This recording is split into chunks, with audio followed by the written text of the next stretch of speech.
My name is Katie Virtue, and I'm a consultant with Festive Road.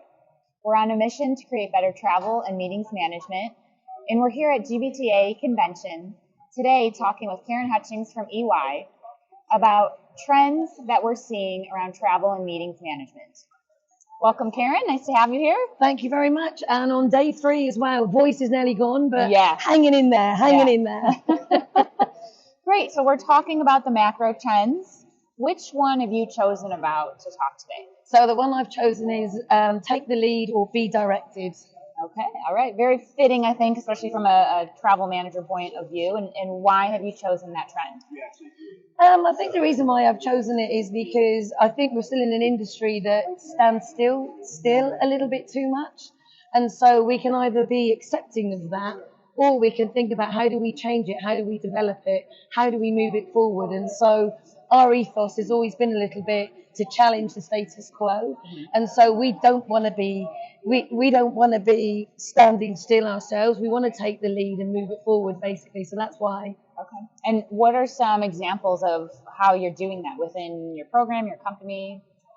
So, I mean, there's one new one that springs to mind at the moment in addressing the service challenges that have been going on out there. We know how difficult it is for the industry to get back on its feet with staffing. We were going to our stakeholders trying to support our agency as an example to say that they are trying to recruit people. That only lasts for so long, though. And keep going back with the same excuse was, in the end, not going to be acceptable. And so what we decided to do was set up our own service centre.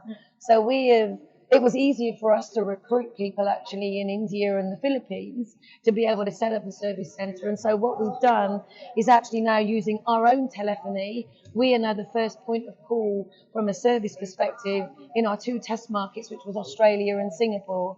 And so our employees there will ring the number, and then we are triaging that call. And so there's several items that we will deal with, and only then when it comes to option 4, do you want to make a reservation, it then gets punched back out to our agency. So we've gone live with 2 countries. We've got another 8 going live in the next 2 weeks. And this is not to belittle or knock our agency in any way, but it is to support them and also support our travellers, which is what we needed to do. Right, got it. And obviously you had support from the organization to go forth and create that setup and program. And was it a hard, business case to put forward? Not really, because I think there's so much written about the challenges of staffing in the industry. Our service levels in some countries were on the floor. And so we put the business case together to try it. And it's like everything. I said to my boss when I went to him with the business case, let's give it a go. If it doesn't work, we can easily stop it. Right. But saying that we're waiting for somebody else to do something was just not the option. And candidly, we know that many agencies have thousands of open positions still. And maybe this should be the model going forward, though. Yeah. Because a lot of the questions are around what are the requirements to get in as far as COVID is concerned? What's the travel policy? Online navigation support? Well, why does the agency need to do that stuff? Why don't we do that? Yeah, yourself. Interesting. Okay, so what advice would you give for other travel managers in terms of taking the lead? Maybe it's being creative around solutions like you just described, or just, other things they can think about.